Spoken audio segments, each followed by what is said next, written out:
relevant, especially when we have been doing the work of trying to understand ourselves and look at the old brain, look at how the mind operates.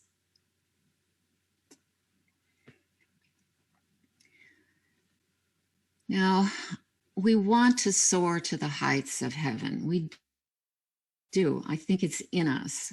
We want to break free.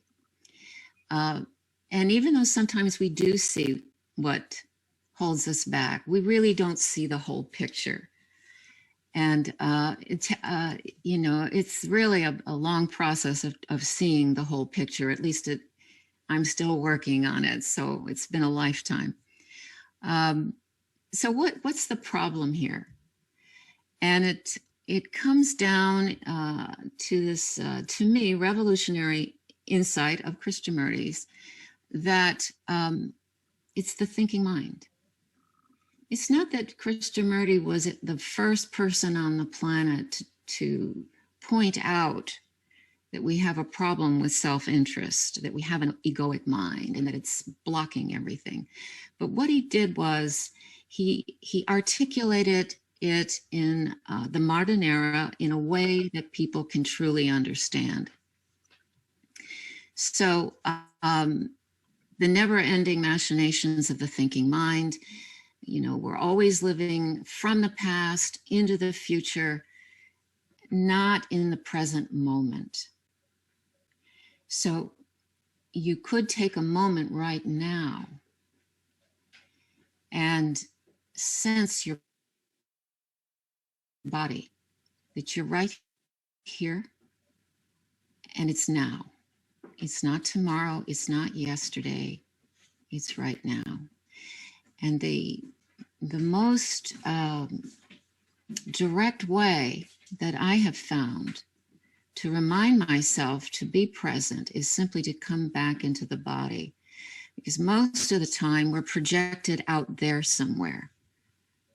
It's as if there's a little thread tied to our head pulling us toward everything we see.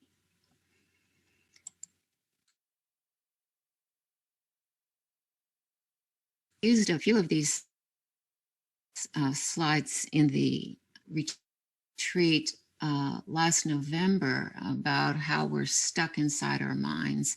It's not just us. It's billions of people all over the planet, So we're all encountering each other with a head full of stuff.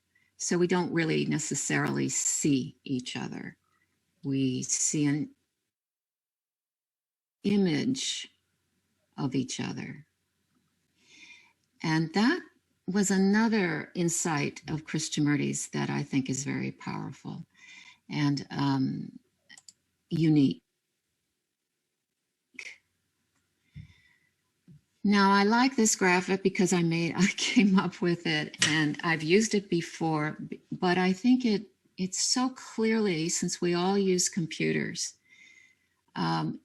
it helps delineate the problem of what he calls the old brain, our divided and conditioned mind.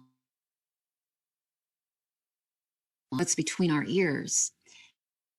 It really is very much like a hard drive. We have folders upon folders upon folders of everything that's ever happened to us, verbally and non-verbally, since before we were even born. The whole history of our family is in there, everything is in there. And that is, generally speaking, what we're operating from on a day-to-day basis.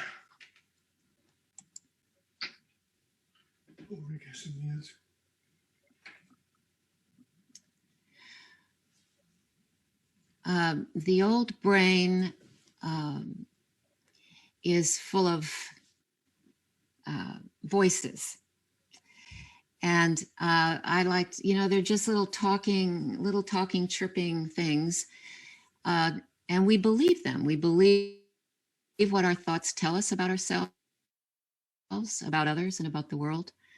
Our thinking is automatic. Most of the time, we don't even notice it. We're simply lost in thought, and it runs a very noisy show. in our heads, and that's the old brain. The old brain is, it may be old, but it's very much alive. So what Krishnamurti says is that, in my words, the old brain must be silent to discover the new. And one of the most effective ways to encounter the new is to listen with attention.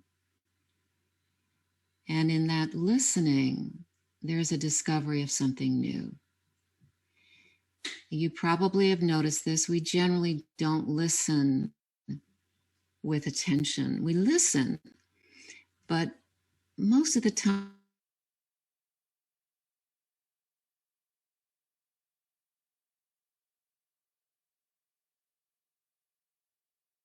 it's also have a stillness, enough stillness that there's not a running commentary about what we're hearing. We're simply listening. His way of putting it is this: listening itself is a complete act.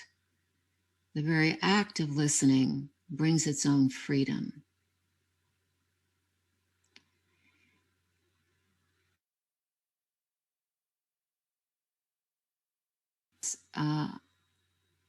It's a very profound statement that when I'm in the act of listening, there's freedom. Why? Because I'm not trapped in what I'm thinking or having a comment.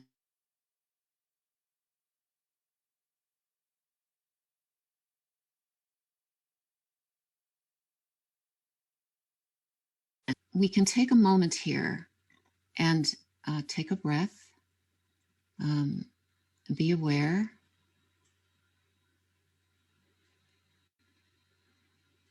Sense your feet in contact with the floor. Listen to what is going on inside your head, if anything.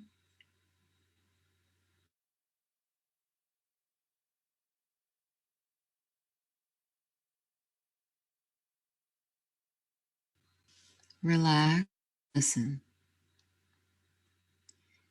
If there's noise there, just simply let it go.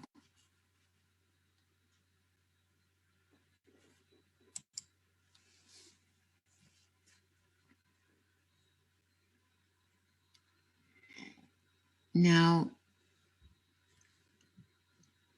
the so-called new brain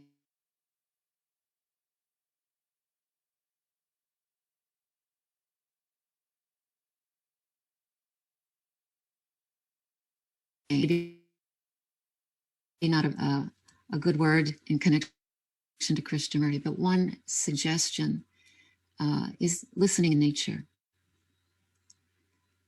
I think we don't do that very often. We walk through it and we don't listen to the bird. We don't listen to the cricket.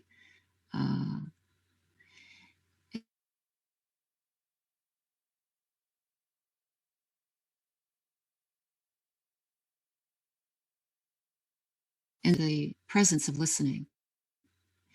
And by mentioning it, but also by playing some music.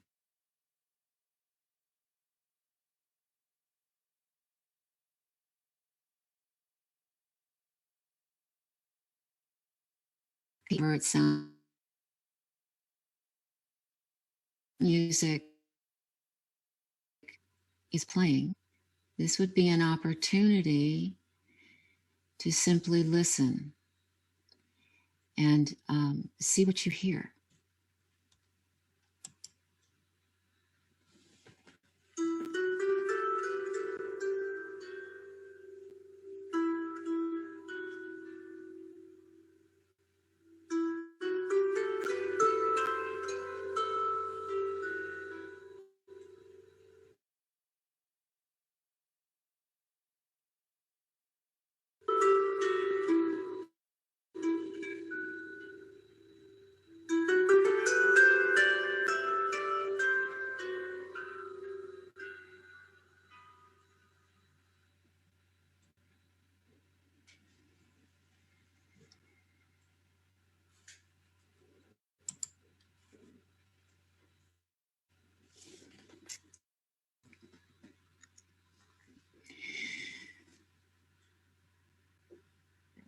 So one of the questions that comes up, and it's the question that Krishnamurti asked, why does the mind divide? And this was an answer he gave. Obviously, because our minds are conditioned. That is an obvious fact. Conditioned by a particular culture or society, influenced by various impressions,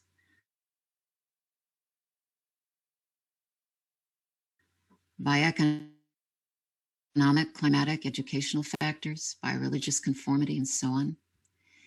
Our minds are trained to accept fear and to escape, if we can, from that fear, never being able to resolve totally and completely the whole nature and structure of fear.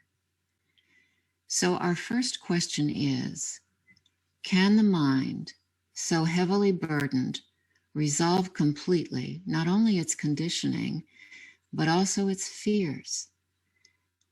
Because it is fear that makes us accept conditioning.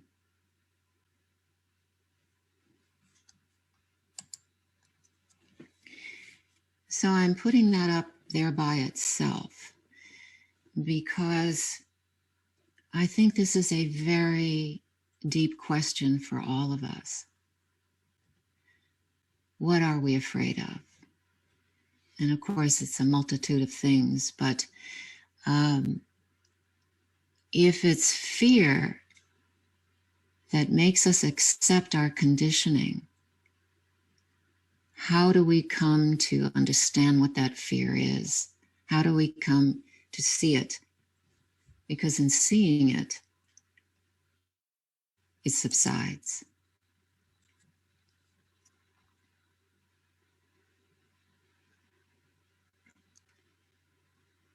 Now, just another moment to get in touch with the breath, this marvelous thing called breathing, which is again so automatic. It's what the body does. But when we are attentive to the breath, the new brain is activated, if I can call it, if I can say it that way. There's attention there.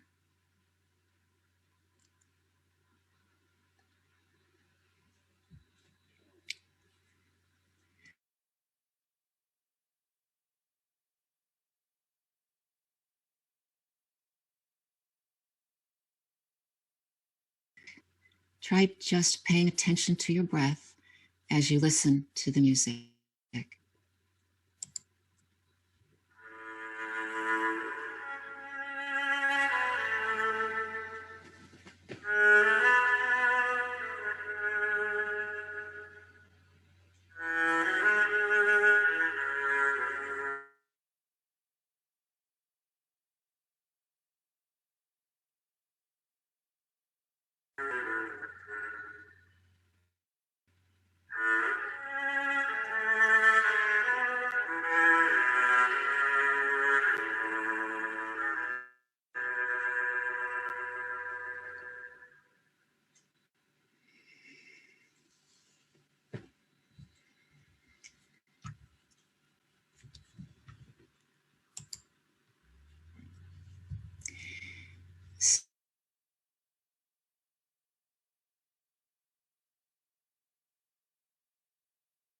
So what we're really talking about when we talk about the old brain or the conditioned mind is the book of you and me, our book.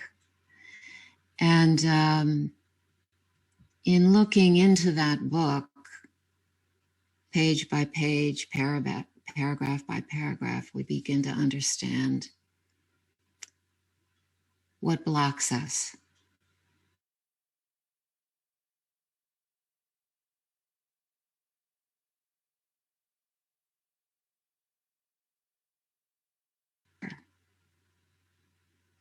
It's us that are absent. Now, in order to have some perspective about this old brain, a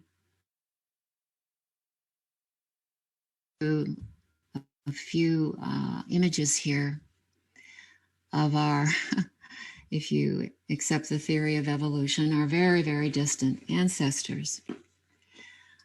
And what goes on, which was not known until Jane Goodall did some very amazing research on chimpanzees, they actually do wage war.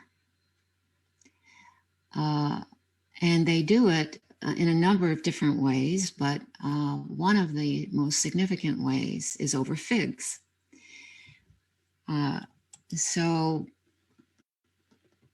Figs compose 50% of the diet of chimpanzees. So in the wild, a fig tree is a very important possession for a tribe of chimps to have.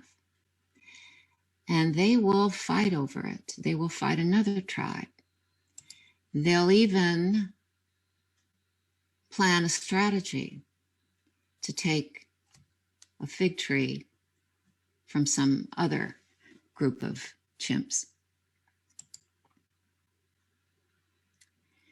So they'll go after a tree in order to have food.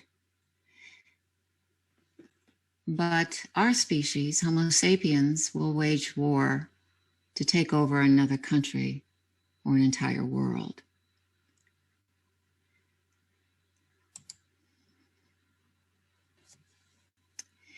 Now, in talking about the brain, I have raised this before because I think there's something in it that is so interesting.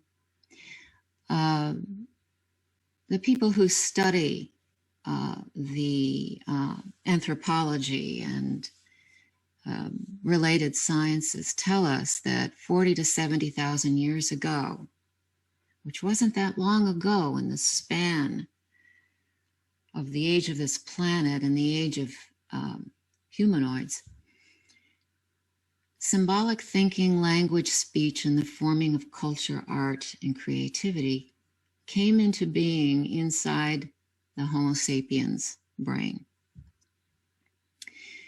The question that has been asked and not answered is, was it a slow, gradual evolution of the brain, dating back to the appearance of the first humanoids about 2.5 million years ago, or a genetic mutation in the larger brain of Homo sapiens that rewired the brain and made it possible for our species to have language, to do all the things that we do today? No one knows the answer to that question. And I find that quite interesting.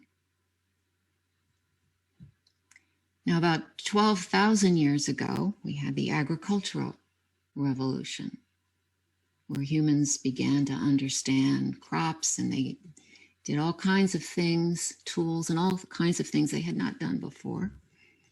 And only about 500 years ago, the scientific, what we call the scientific revolution began.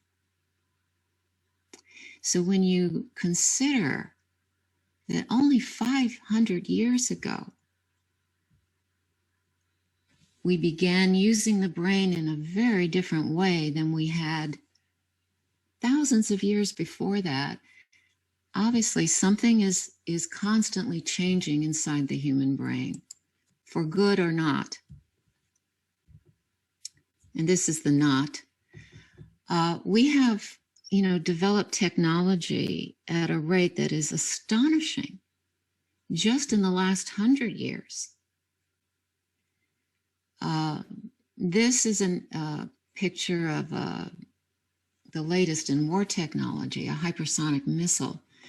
It can fly 5 times the speed of sound. It carries a nuclear warhead and it evades radar. And it's already made. It's already ready to go. It's been developed by Russia, China, and the United States. So you see, this is part of the crisis of the old brain. We're still that chimpanzee, in a way, trying to get a fig tree, only in this case, it could destroy the whole world. And of course, the newest revolution is artificial intelligence. And this can be a gift, and this can also be a menace. We don't know yet.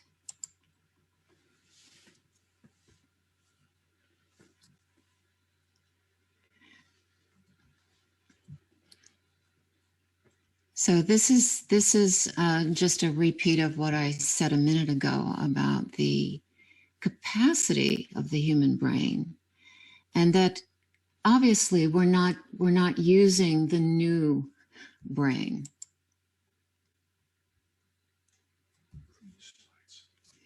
Because, you know, survival instincts and tribalism are deeply embedded in that brain.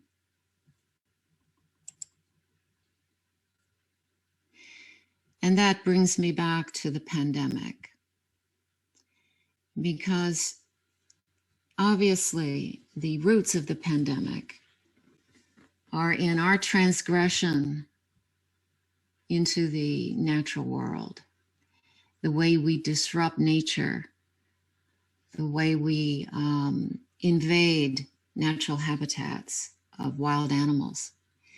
Because this pandemic, this virus jumped either from a bat or a pangolin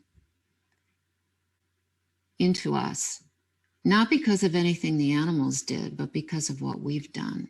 We have just not understood our relationship with the natural world, how dependent we are, and how interdependent everything is.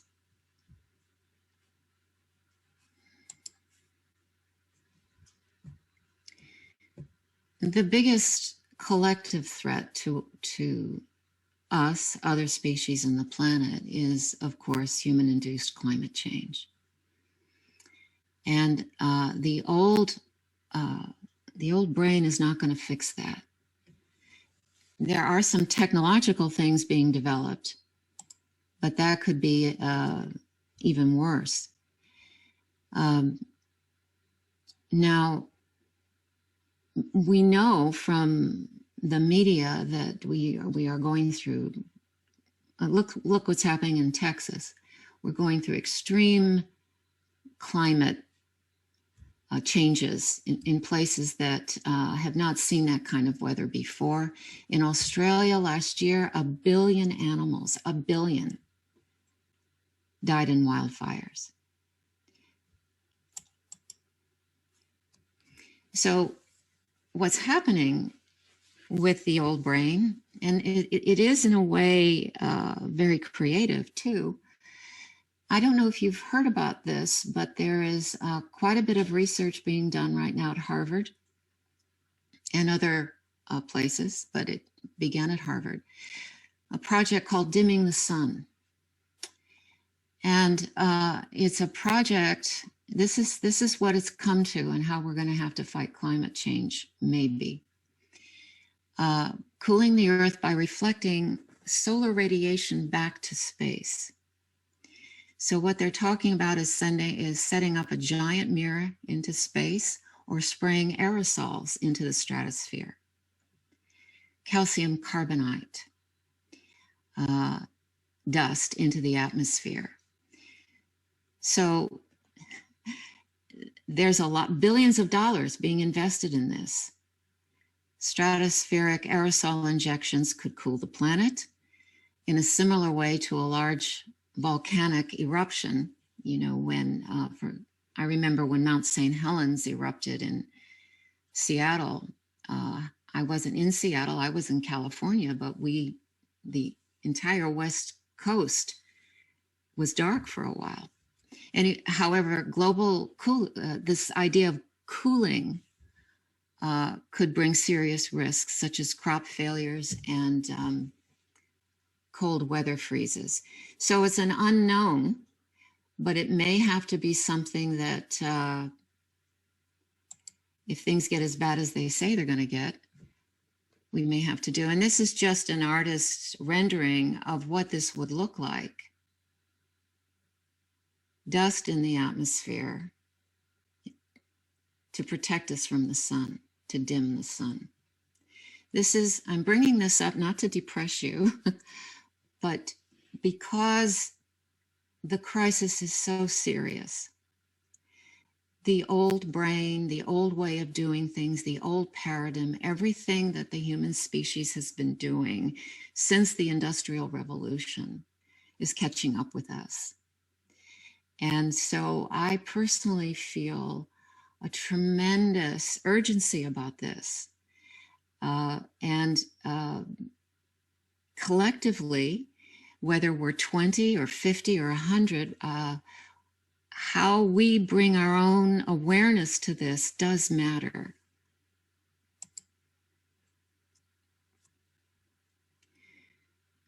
So I'd like now to take one other moment. You can, stretch your arms up and just sort of get a little loose in the body for a minute. Feel into the body, especially the shoulders and neck area. Most of us do hold a lot of tension in the shoulders, neck, back of the head. So just take a breath and relax. Relaxation is the first step to stillness.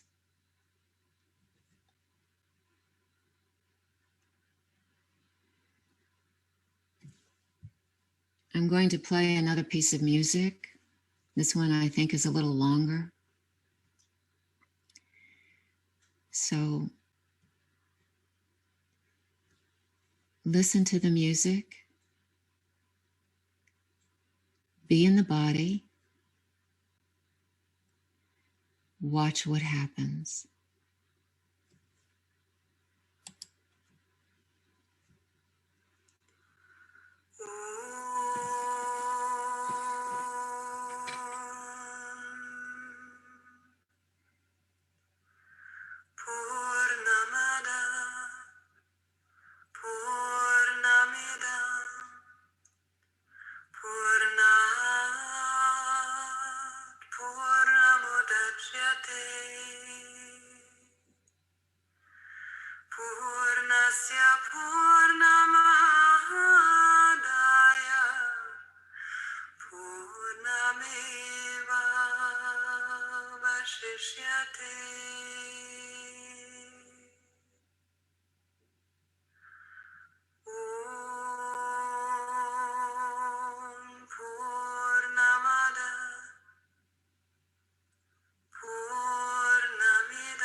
So this is Krishnamurti speaking from the Book of Life.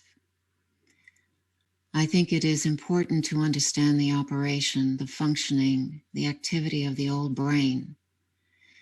When the new brain operates, the old brain cannot possibly understand the new brain. It is only when the old brain, which is our conditioned brain, our animalistic brain, the brain that has been cultivated through centuries of time, which is everlastingly seeking its own security, its own comfort. It is only when that old brain is quiet that you will see that there is a different kind of movement altogether. And it is this movement that is going to bring clarity. It is this movement that is clarity itself. To understand, you must understand the old brain. Be aware of it. Know all its movements, its activities, its demands, its pursuits. And that is why meditation is very important.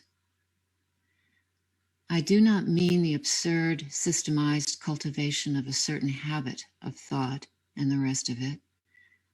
That's all too immature and childish.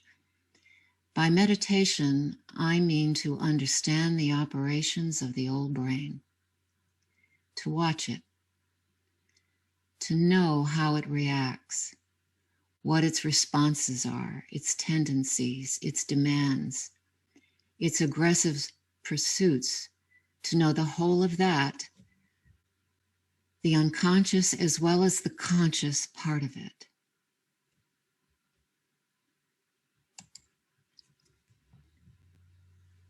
When you know it, when there is an awareness of it, without controlling it, without directing it, without saying, this is good, this is bad, I'll keep this, I won't keep that. When you see the total movement of the old mind, when you see it totally, then it becomes quiet.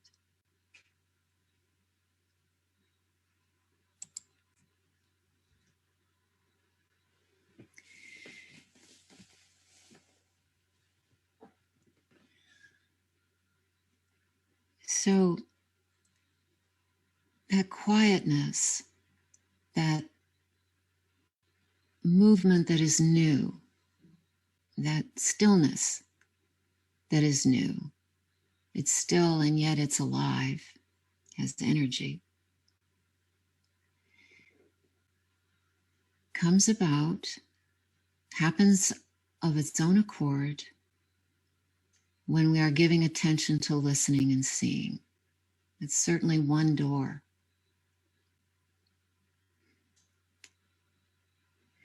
Because when there is attention, the old mind is temporarily dormant. And there is the availability of stillness within that attention.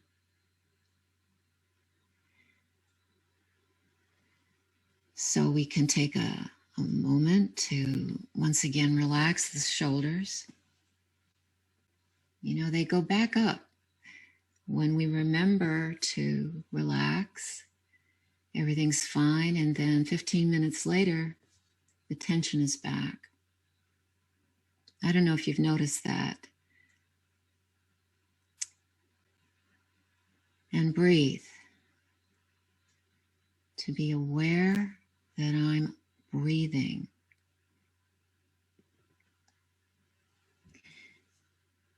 So once again, it's an opportunity just to listen and watch what's happening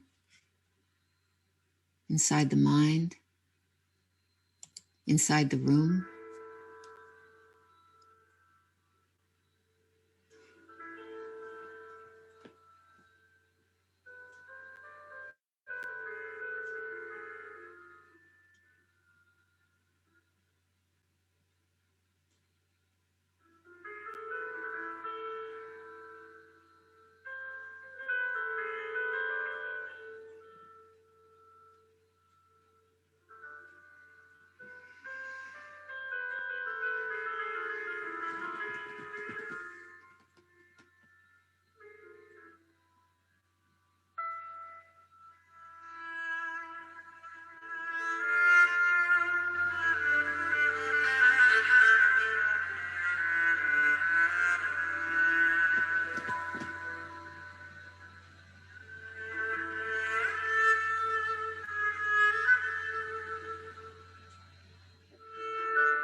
And once again from the Book of Life, it is only when the mind, which has taken shelter behind the walls of self-protection, frees itself from its own creations, that there can be that exquisite reality.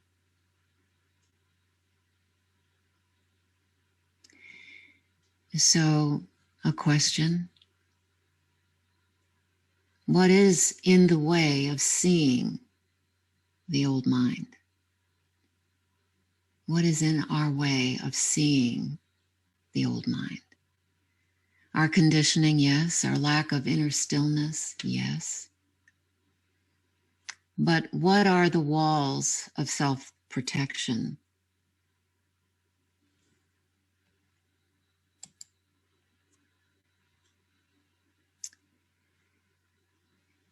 And this is something I found that partially at least answers that question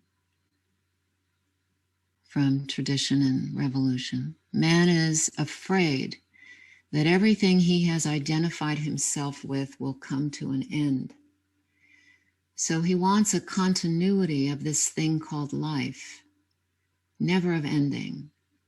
The mind is confused, it is in conflict, in despair, it is caught in pleasure and sorrow. The mind calls that living, and the mind does not want it to come to an end because it does not know what would happen if it ended. Therefore, it is frightened of death. All forms of death. Not just the ending of me, the body that I identify with, but the ending of, well, we just had a cat pass away. The ending of everything. So this is something that human beings in the background seem to be, I know we all share this, burdened with in one way or another from the moment we're born till it ends. That everything is impermanent. It's a fact. But the old brain doesn't believe it, doesn't want to face it. So the question is, can the mind actually ever be free of fear?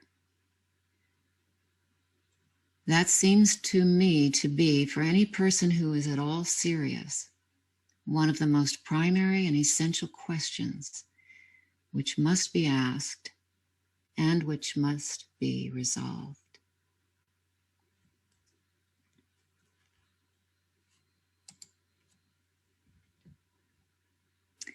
This is a very brief exchange between Krishnamurti and someone who was questioning him. Krishnamurti: the mind is thought. All the activity of thought is separation, fragmentation. Thought is the response of memory, which is the brain. The brain must respond when it sees danger. This is intelligence. But this same brain has somehow been conditioned not to see the danger of division. It will act when it sees the fact that division and fragmentation are dangerous to it. To see danger, the brain has to be very alert and awake, all of it, not just a segment of it. Questioner: how is it possible to keep the whole brain awake?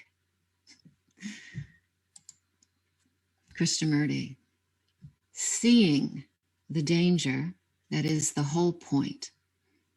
The seeing is not the result of propaganda or conditioning. The seeing is with the whole brain. When the brain is completely awake, then the mind becomes quiet.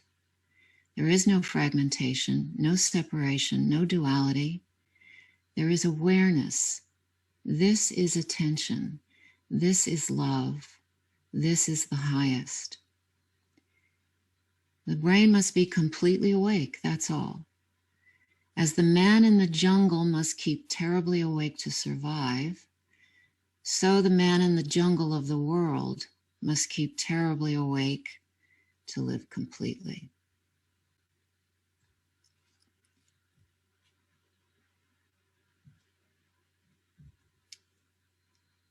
Seeing and listening with attention.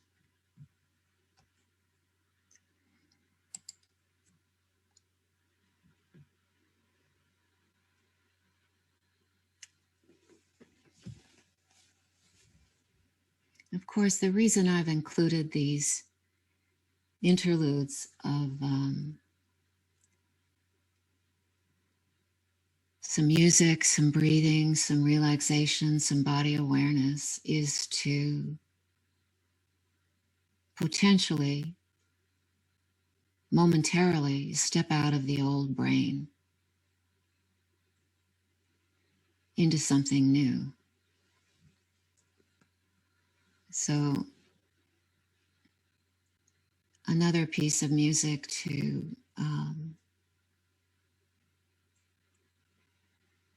sense the body, the feet on the floor, the breath, and the listening all together as one movement of attention.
So, of course, the whole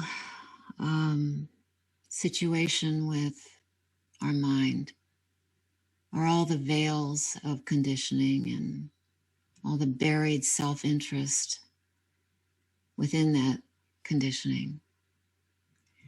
So Krishnamurti's question is, can there be complete psychological freedom so that the human mind, which is not of time, which is not put together by thought, yet which is not an escape from the actual realities of daily existence?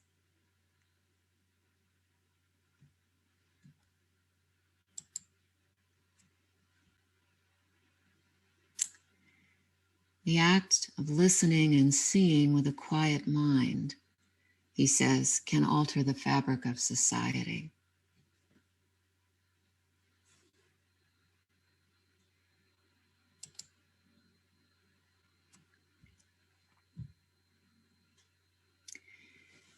And this is a Taoist proverb.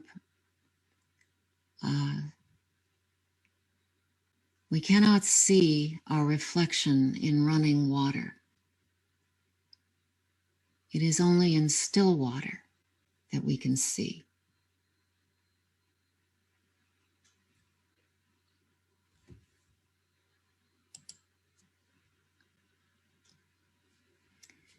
And again, a brief exchange with a questioner who asked him, "What is freedom?" He said, "It is the state of mind in which there is no form of resistance whatsoever. It is not like a river accommodating itself to boulders here and there, going around or over them. In this freedom, there are no boulders at all, only the movement of the water."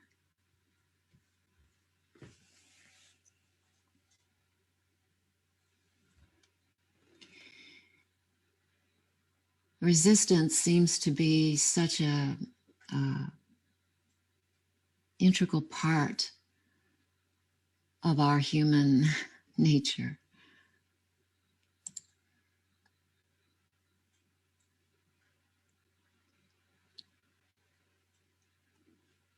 A river with no boulders.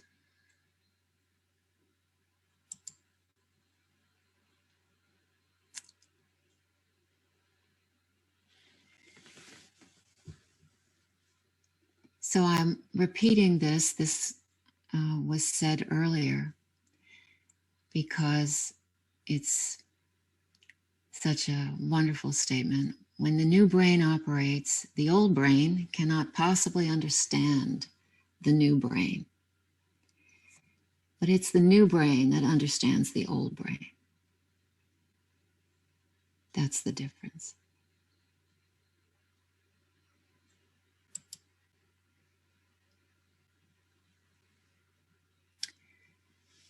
Listening, seeing with attention,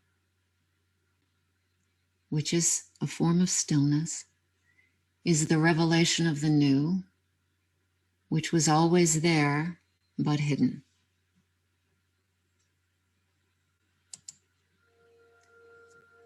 Last piece of music.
If we make peace with our divided mind, we make peace with the world. Then there's no resistance.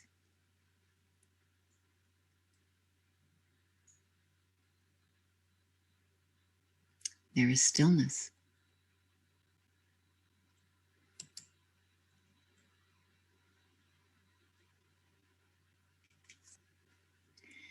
So I just wanted to close this portion of our gathering with this statement again. When I understand myself, I understand you, and out of that understanding, comes love.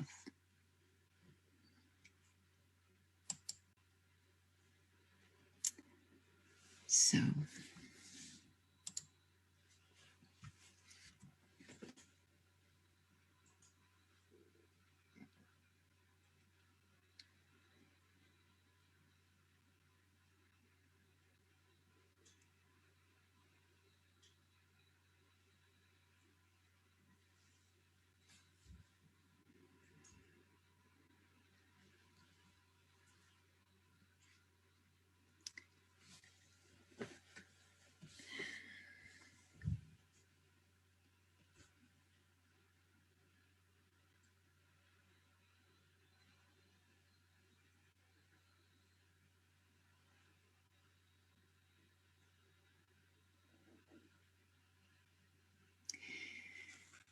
if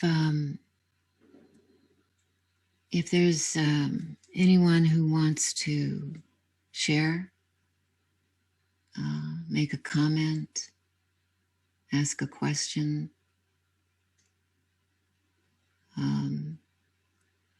just unmute or raise your hand and unmute.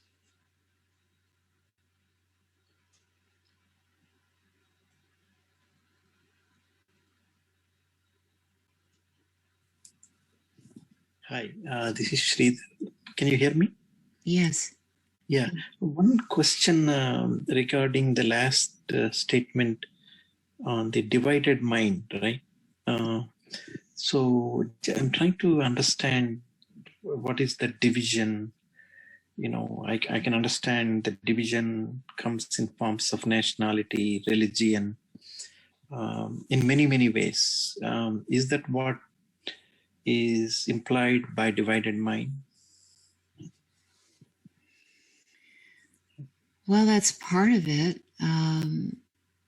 The division is even broader than that, it seems to me. We divide ourselves up in pieces to begin with. We divide the mind from the heart. Yes. Yeah. We divide our country up. And I'll talk about the United States, although in India it's provinces. Everything is divided. Everywhere you look, there's division. And the thrust of what Krishnamurti said about the old brain and the new brain is that the new brain is whole.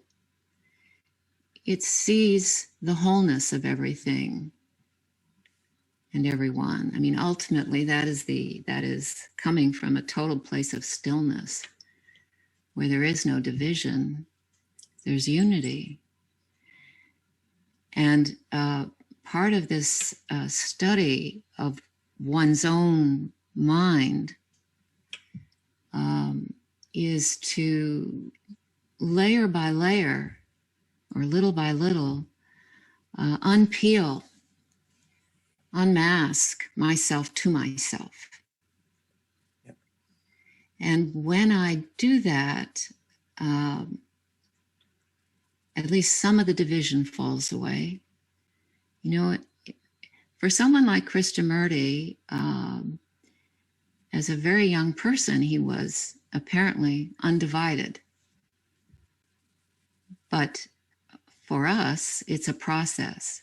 It's a process of, I think of years ago, I was in Venice, and they wear these wonderful masks in Venice, and have all this flourishes. But the idea that I'm always wearing a mask of one sort or another, and I'm not even aware of it most of the time. I remember years ago, I noticed that I spoke to my mother in a different way than I spoke to my father. My tone of voice, my way of being, they were completely different. And I love them both. So there's so many subtle ways we divide things. And it's just our nature. Yep. It's just our nature. It's nothing. It doesn't mean there's something wrong with us. Exactly. Some of them are very subtle. Some of them are broader, like country, but some of them are so subtle within your family, right? How we divide ourselves. Yeah. Yeah. In that attention awareness, you uncover those divisions. You become one with it, I guess. Yeah. Oh, that's beautiful. Thank you. Well, thank you. I think there's also in this unmasking of ourselves to ourselves, the ego doesn't like it. It hurts sometimes. And fear, that's where the fear, I think, I personally have been looking into fear for a long time. And I discover things. It isn't that I'm like afraid of a mouse or something. There's some very deep-seated things in us that go back to the womb and before, and little by little, those little things, and usually I have found there are 2 or 3 threads, major, like arteries, and then there are these little veins that expand out of that somehow have a bearing on how you behave in life and what you feel is an obstacle or not. And I think fear is the big question in how we uncondition our brain. And that goes back to the jungle. I mean, it's in us. It's the primal part of what we are.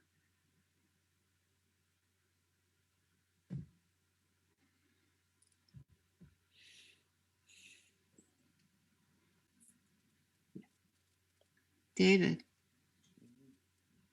Yeah, I'm very interested, Cynthia, in how you're expressing this idea that it's, for most of us, this is a process, because that's not the way Krishnamurti talks about it, right? But in my own experience, and in everyone I know, does have this experience that it's an ongoing, it's kind of like a progressive. I see some fear, and it sort of falls away, and then there's another fear and a deeper fear, and it seems to go on forever. Right? There doesn't seem to be this kind of radical shift where I'm completely free of fear. And so in a way, I appreciate the way that you're looking at it. And there are, I think everyone around Krishnamurti that I'm aware of treats it the same way that you are treating it, basically, because apparently nobody has realized this freedom that he's talking about. Nobody around him ever realized fully this freedom. But people like Professor Krishna and so on, he talks about, we can't expect perhaps to have the full awakening or enlightenment that Krishnamurti is talking about, but whatever we can realize is very helpful to our lives. I mean, and I find that in my own life, it's very useful. It's beneficial, and I'm interested in it. It's like a creative exploration that has a lot of meaning for me. But I can't say that I realized the kind of deep fulfillment or blissfulness that Krishnamurti seems to be pointing to. Sometimes I feel it, but it seems to be so challenging and such a deep question to, can I be free of fear? It's just so deep and challenging that I don't know. That's what I have to say. No, I appreciate it very much. This word process is it's the only word I know, because that's how I have experienced my life. You know, my whatever ripening there is in me didn't happen overnight.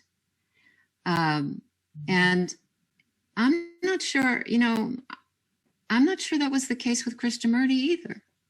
I didn't know him. I don't have no idea, but he himself went through a process. He called it the process. Yeah. And in things that he's used that word process I'm going to have to go find it several times in talking about, you know,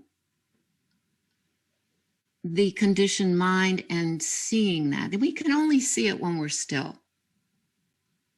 And when we're absolutely still and we do see, there's no me doing the seeing, there's only the seeing, or there's only the listening. There's no Cynthia there, it's just the seeing.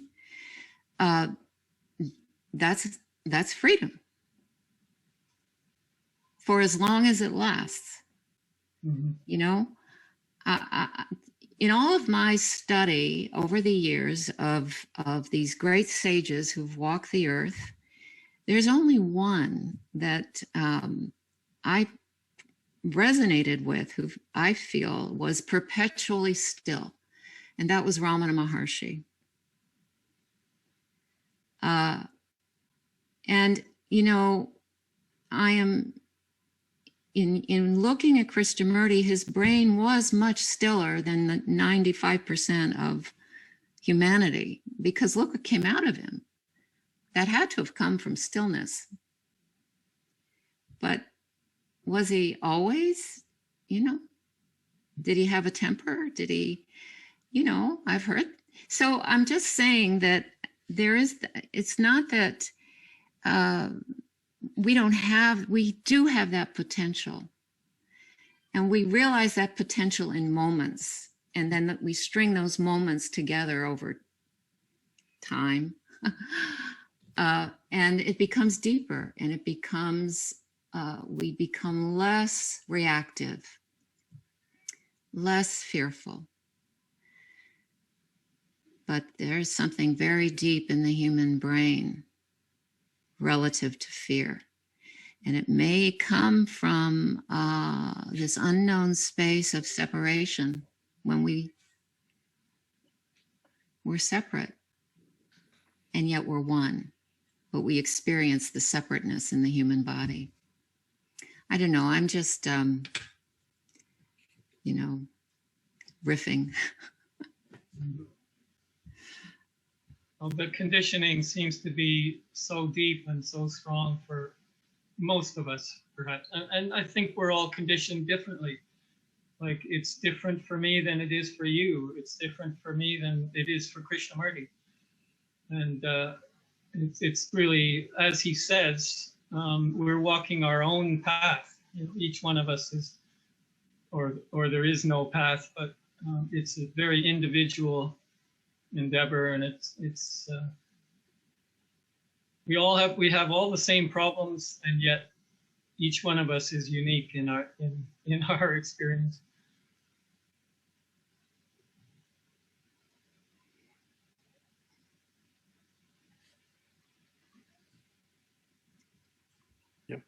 Yes, I'm in total alignment with your state of experience and mind.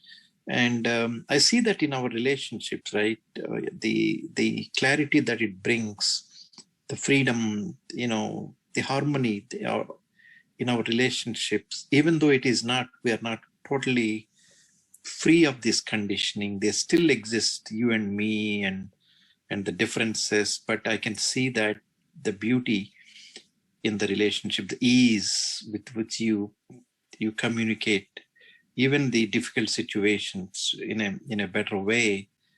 Are we there yet? Is it totally free? You know, still some we need to still work towards it. But I already, you know, you sense that beauty that because of that attention, right, and awareness, and that dawns in your relationship day in, day out, right? And the moment we lose that, then you come back, then you realize, yeah, what did I do, right? I lost that freedom. Or I mean, sometimes when let's say I react, to the situation, and then you realize it later because of lack of attention. I don't have that all the time, right? That, yeah, that is the state at which I am at, right? I think you are all sharing similar situations, state of mind. Yeah, I guess. Yeah. Thank you. Thank you. Joe, you have to unmute, Joe. Can you hear me now? I assume you can. I have a question about fear.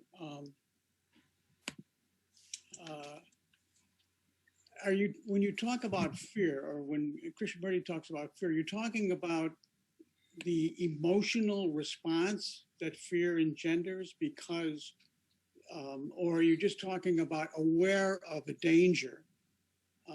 And then, so many dangers are irrational. And so can you be aware of something that's wrong, climate change, need for climate change, but can you not have an emotional reaction to it? Is that if you don't have a feeling in your gut or your heart or wherever you get your emotional reactions, is it still fear? Or is it just rational rational reaction? And that's one thing. The other thing is about so I'm not clear what you mean about fear. The other thing is that you say about going back to the jungle, but on the other hand, it's difficult not to go back to the jungle without getting closer to nature, because on the one hand, people say we got to get closer to nature, and that's where we find truth, and that's I find interesting, and I do sort of wonder too about the old and the new, because in the old and the new, that's using a dichotomy, a division to talk about the brain. Is it really an old brain, a new brain, or is it a metaphor? And is our problem with language rather than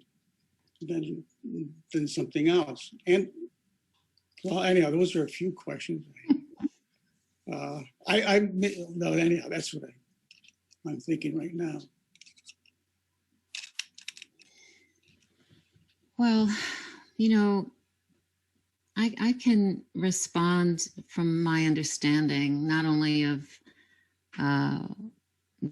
some of the things that Krishnamurti said about fear, but also what I've observed about fear. First of all, there's psychological fear. And the minute the thought of something fearful arises, a psychological, I'm not talking about seeing a bear in the woods. Obviously one's going to have some fear. There's danger. And the entire biological, everything is going to respond to that fear, because physical survival is involved. And you're going to get the hell out of there if you see a bear. But physical danger is one thing, and physical danger can produce psychological fear, even when the physical danger is gone. I'll use an example of my own. Some of you know I covered the war in the Balkans. So one day I came out of a residence where the UN group Save the Children were, and I had my camera, and I was filming sheep in the fog, and it was just beautiful. And I'm having a great time filming this, and then out of the fog, out of nowhere, come three men dressed in black, paramilitary guys coming right toward me. I'm all by myself because I'm in the middle there with the sheep. And I'm filming them, and I have no fear yet because I am attached to the camera. I'm just seeing this. Wow, look at that. I'm just watching it. They get about 10 feet from me, and one of them reaches into his jacket and pulls out a gun and points it right at me, right at the camera, right at me. And right at that moment, one of my coworkers, big, tall British guy, comes, and he spoke the language and stopped the whole situation. Long story short, the guy wanted my camera because he thought I worked for the BBC. He didn't get my camera. He got a carton of Marlboro cigarettes, which in those days was a very valuable gift. Here's the point of the story. I did not experience fear in that moment. The fear came later. Actually, when he pointed the gun at me, I don't know, I got very still, and I just put my camera down. It was later when I looked at the footage that I became terribly scared and I threw up. I was, so the fear wasn't in the moment for some reason. It was after the moment. It was in looking at it as if, right here, the image of it scared me. And so this psychological framework that we have in our brain is very complicated, and it's different for everybody else.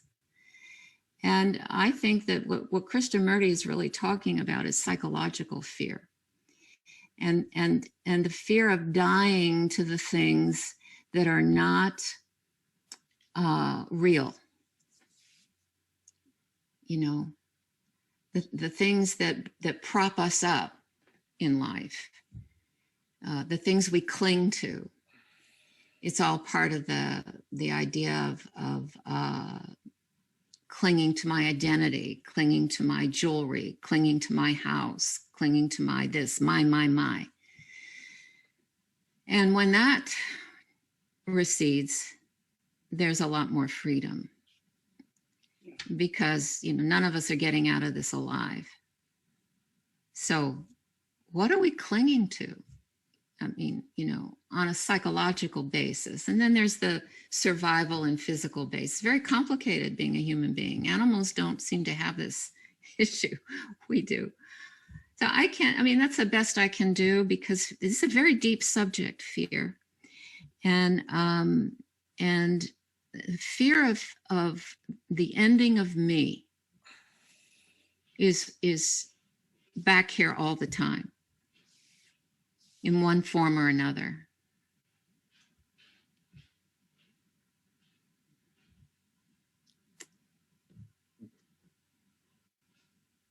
Maybe someone else can share something about the nature of fear and the way it operates for you.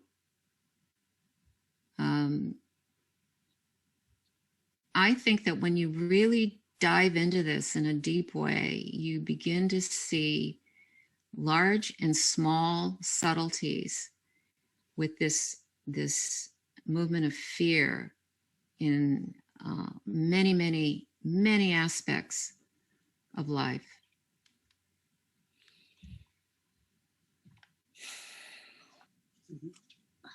Well, as you say, it's quite a deep subject, Cynthia, and I think you're going to devote a whole session to that in a couple of months.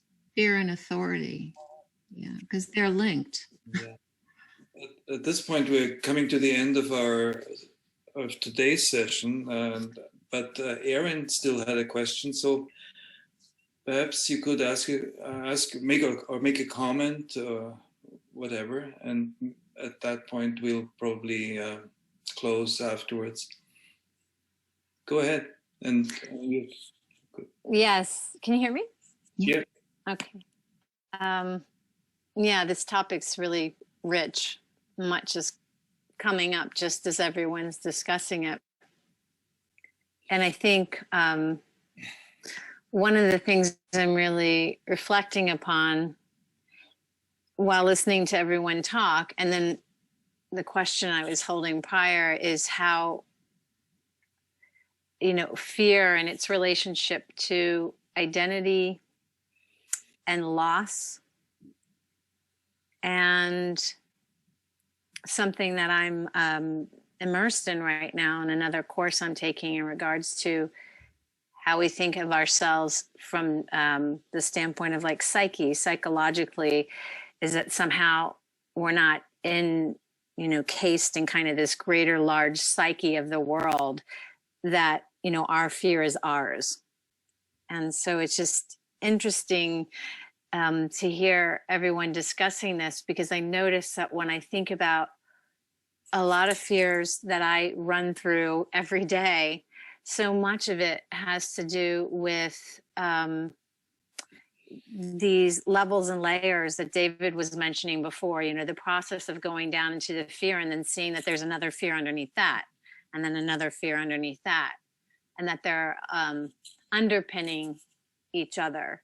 And that I can be really identified with a fear, and noticing that so often part of the underpinning is because there is a belief, so to speak, that I will lose something, whether that's a part of my identity, whether that's, an identity, it seems like identity is so much a part of that. Because here's just an example, is thinking like, oh, well, if I drop that fear, wow, that just feels so liberating. I feel so free. And then another fear comes in and says, yeah, but if you're that person, how is that person going to relate to you?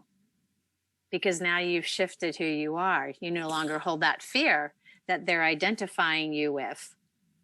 How will that relationship work? Does that make sense?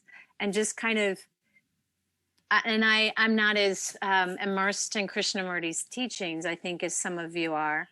So I'm not really sure how he speaks to this, but I find that that's kind of an endless rabbit hole, that you can go down. And I'm just kind of curious about, coming back to that place of equanimity, because, yeah, I'm looking at how closely that loss is connected with fear.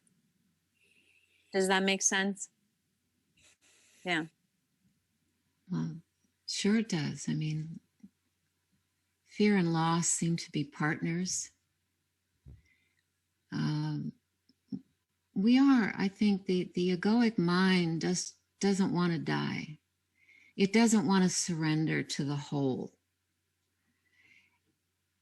But it's capable of seeing the danger of division, of a miserable existence because of the division. So it's an interesting conundrum here that we have the capacity to see what we're afraid of, number one, and to plumb down a little deeper. And we have the capacity to see the danger that poses to our well-being. And in that seeing, we're not doing anything. We're just seeing. In that seeing, the fear ends, at least temporarily. And I think it's the repeated seeing that puts it to rest. It's not necessarily that you see something once and it goes away forever. It's not been my experience. To see it more than once, maybe have to see different aspects, and finally it can be dropped. It's not that I'm doing anything. I'm not doing anything. There's nobody doing anything anyway.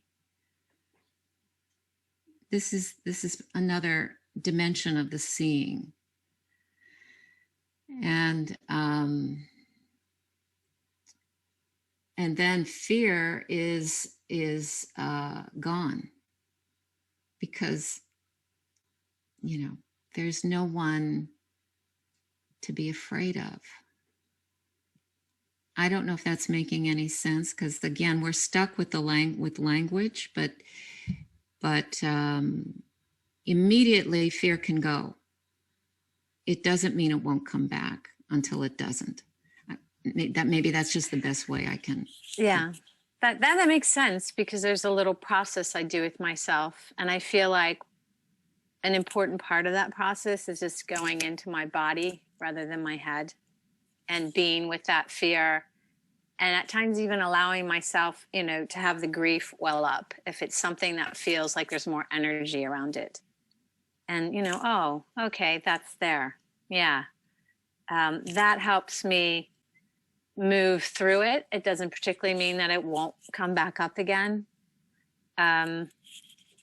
The ones that don't have as much energy, I might not have to use that process, but there is something without a doubt where I need to call in a more expansive sense of myself rather than just something in my head when it comes to, you know, gradually seeing, experiencing what that might feel like, and then finding that place of what we're talking about and kind of naming as a space of more freedom. And it is practice. I think you're right. It doesn't go away just in one little like, oh, I see that. It takes some practice.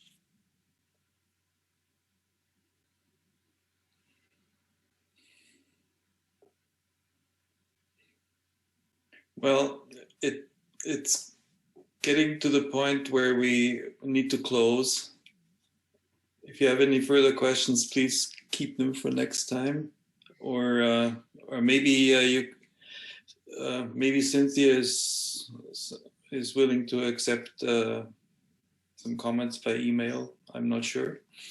Yes, I actually was going to ask if anybody does have any comments or questions or suggestions to please email me. And also I was going to offer, I don't know how many of you are planning to come back for the next session, but I thought to email people who, whether you come back or not, related insights into the next session, which is about energy and attention, on a weekly basis till we get to the next session. So that there is something you can reflect on, work with, you know, I don't want to say think about, but just, you know, see what comes out of it. So they would be a statement or two by Krishnamurti, or maybe by Ramana Maharshi, or, you know, someone in sync with what Krishnamurti taught. So if you don't have my email, if it's okay, then Ralph can give me your emails, the ones I don't have. And if you're willing, I will just send you, we'll call it a wisdom inquiry or something like that for the next 3 weeks prior to the next session. I'll be happy to forward that to everyone. And once you send it to me, Cynthia, that'll be the simplest. Okay. Yep. Thank you so much. Thank you all very much. So thank you everyone for participating.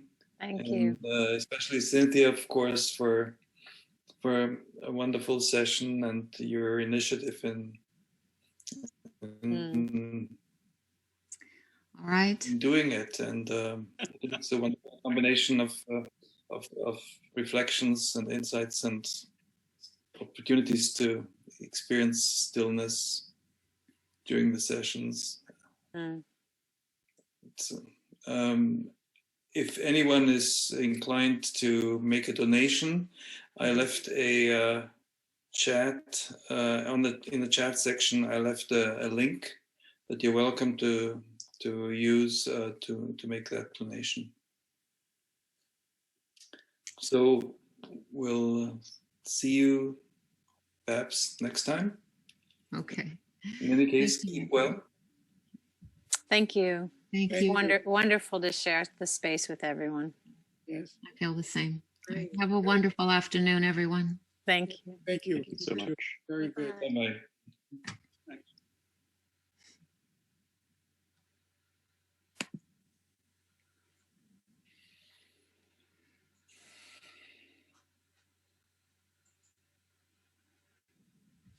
Bye, Ralph. I just left a little time for anyone to click on the link if they wanted to. Okay. But yeah, it was wonderful. Thank you. We'll see. Well, we'll do something a little different next time. Okay. All right. See you. Bye-bye.